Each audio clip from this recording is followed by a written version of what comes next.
Good evening, sir.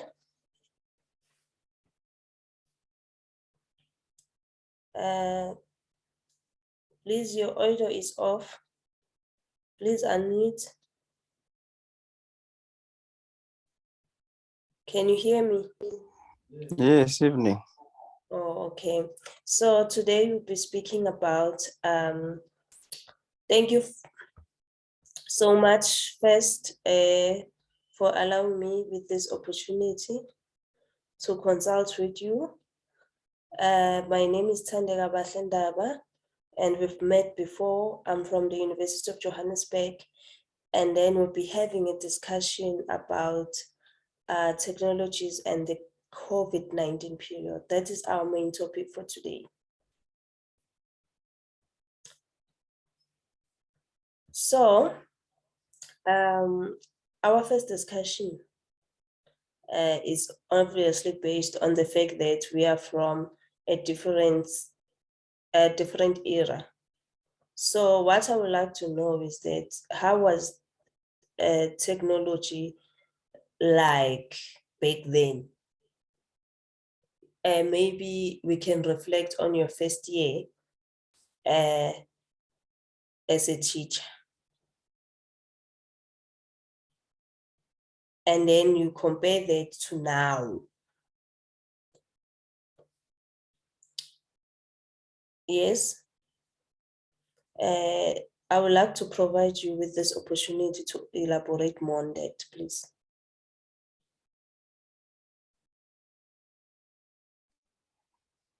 Okay. I started teaching in 2011. And back then there were few schools with computers. Ours didn't have. So we were using a blackboard and a chalk, and that was it. So that's actually the difference between then when we started and now. Now we have a computer lab with a teacher who does strictly computer. So that's the difference. Back then we didn't have any computers on site. No teacher was actually trained to teach computers, but now we have all that in place. Yeah, that's the difference. Thank you so much. So you've mentioned that you didn't have computer labs, you were using a blackboard. I mean, we still have schools even today who are also experiencing those challenges of not being able to use technology or at all, based on obviously resources and all those things. What do you think is needed per se? Maybe maybe a strategy that can be that can be in place, but doesn't require finances, maybe like a cost-effective resources that can maybe allow technology to be implemented at school. What do you think? Because the problem is that other schools don't have labs. So in such cases, this thing shift to politics, understand? Because now we have corruptions. You'll find out that funds for building computer labs have been misused by the government or the politicians. So what do you think is the way forward regarding the matter? Or do you know of any less maybe cost technology that we can use maybe with less cost? Or maybe cost efficient?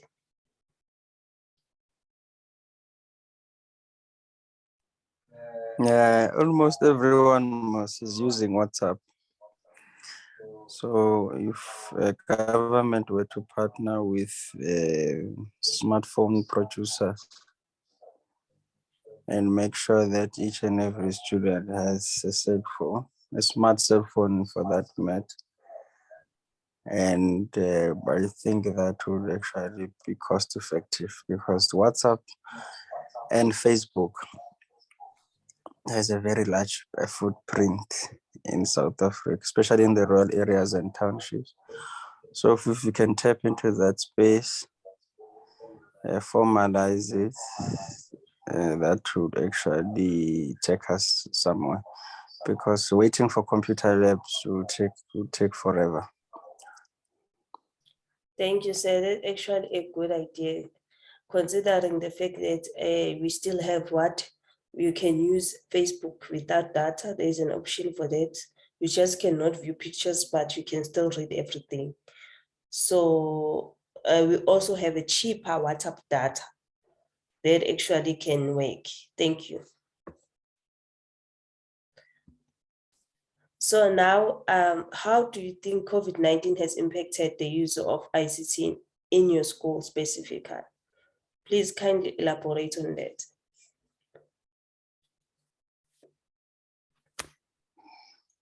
COVID-19 meant that we were not going to be able to conduct contact learning or contact classes as we used to. So as a result, then we became more reliant on cell phones in so far as communicating is concerned, as well as communicating some important information regarding the tests and assessments. So it has actually made us rely more on cell phones and internet for doing learning. Was it not challenging, considering maybe the schools are different, but do you think maybe the student in your school maybe was able to afford such, the internet and the cell phones? It was not perfect. Obviously, not everyone was affording. But as I said to you, if you look at Facebook and WhatsApp, there's a couple of cheap options that are available for students to use, especially for communication. So it was challenging. It was not perfect. But one thing I learned was that if you want to roll out a big ICT program, I think using smartphones can actually help fast track the process. Thank you so much. So one of the things that I myself have observed, considering the impact of COVID-19, is how ICT has become a matter of emergency.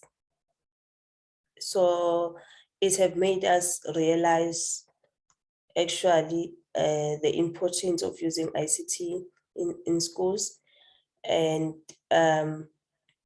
so I do feel like there was a sense of emergency, especially from the government, to introduce computers to schools, because now we are moving to the 21st century and we are moving to the fourth industrial revolution.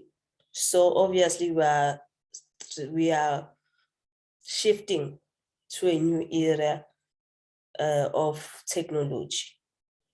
So I do feel like COVID fast-tracked the process, and then it showed the importance of technology.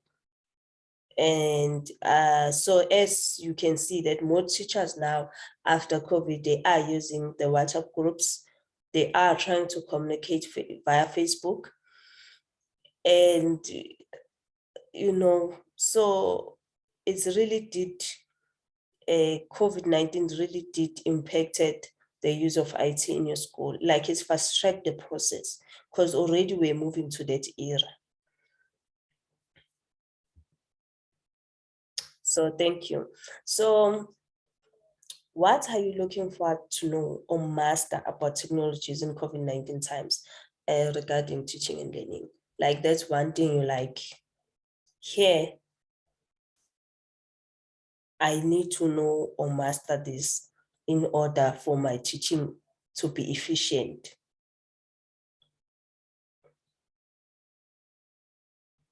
Yes.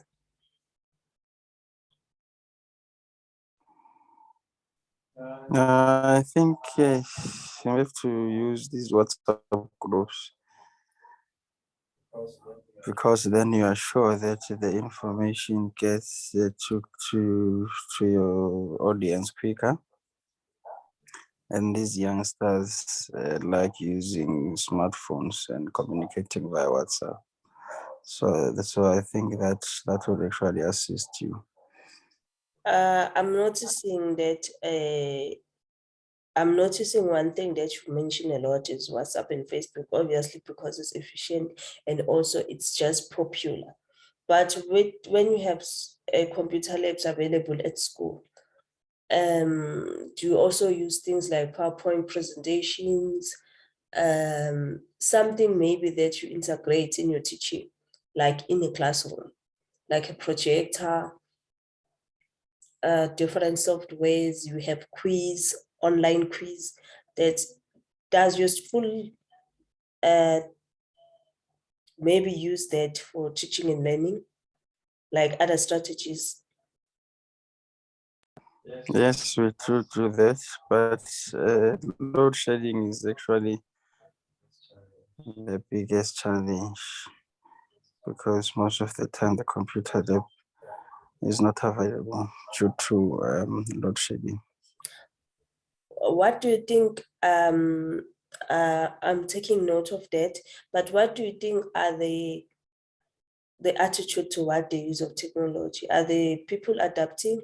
The teachers, are the learners adapting to the use of, or everyone is just like it's a waste of time, or it's required too much training? Are they really using the computer labs, or is the matter of using them once a month, maybe because they have a negative attitude toward the use of technology, maybe? So how is it like for students and teachers, the attitude towards the use of technology? And please note that we are comparing that before the COVID and after the COVID.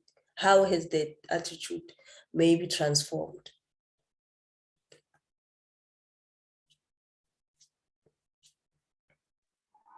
I think you are saying before COVID, because we are still in COVID time, so there's no post-COVID. Oh, okay, thank you. Yes. So before COVID, as I've explained, so the ICT was not as popular as it is now during the COVID time. But now that we have computer labs, I think the teachers are adapting quite well with the learners. Some still feel that having to go and sit in a computer lab is a lot of work. They would rather use their cell phones. But yeah, I think that's the thing. And then we also have a problem with not having enough workstations, which talks to the budget. Thank you so much. I'm fully aware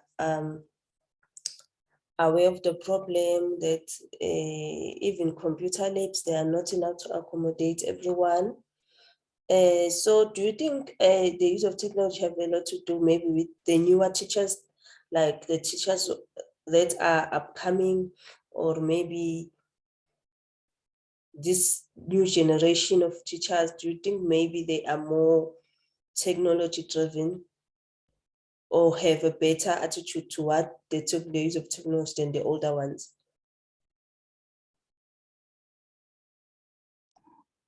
I think what you are saying is actually true, that the younger generation of teachers are more computer savvy and technologically savvy, which talks to their training at universities, unlike during our times.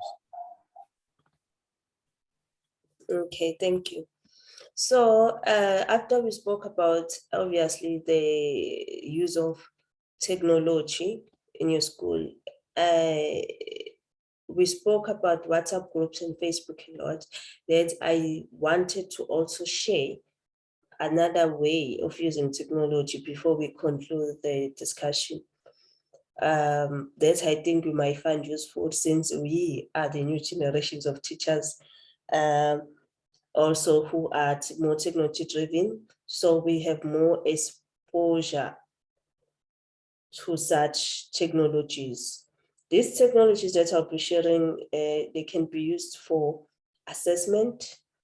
We have Socrative, which you can find online, that is used for quiz and questions. And then you can also, learners go there, you provide them with a link, and then they go there and then they write that quiz, and also it have a self-marking. So after, not self-marking, you can actually, learners can actually receive instant feedback. They can get their marks instantly and automatically. And then you have Google Forms, which is very trendy again. And then it's very easy to use, and then you can use them for assessment and even content, sharing content. Also, learners require a link to access. And then you have a Mentimeter. Yes, that's another one that you can find online. It have education templates, and you can also have Poly Everywhere, which also have quiz, question and answers type of situation. All those things you can Google, and then you can build up questions, and then you can actually provide link, and you can control the learners' activities, time, the due dates, everything you can do using all this online material. Then you have a game-based assessment tool, which also is very important, enhancing the learning of the learners. It can enhance their learning and make learning more interesting. So these are only things that other softwares and apps that are available to enhance learning and actually allow assessment. So what are one of your concerns about using technology for assessment before we conclude? Like for assessing learners, what do you think can be challenging? Yes. Is the fact that you are not always going to have equal access to the internet, to the cell phones, due to various reasons. So I think that's actually the main. And remember, we need to get to a point where we have equal access opportunity, and get the assessment all at the same time, so that you give so that you can give everyone a fair chance of completing the assessments on time, and accessing all learning material as well. So that's the main challenge, access. Okay, thank you. So maybe you're not worried about learners copying, maybe like having to do this assessment maybe in the comfort of their home?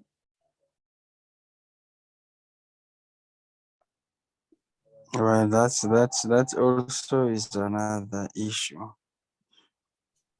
But as an educator as well, you can control that by giving different assessments. So maybe what you can do is the ones that you give out on a quiz for everyone to do at the comfort of their home, you can make them such that they can actually be done in a group or individually. And then those that you wanna control, then you can actually do them in class. I think it's that you can control. Okay, thank you. So I will just summarize this by saying maybe the informal assessment, they can be done outside of the classroom, and the formal one, they can be done on the computer labs to avoid cheating. So now, question and conclusion. Right now we are wrapping up our discussion. Any question from your side? No, ma'am, thanks. Thank you. I think we've covered everything. The discussion was very educational. I appreciate your time. Thank you, Say.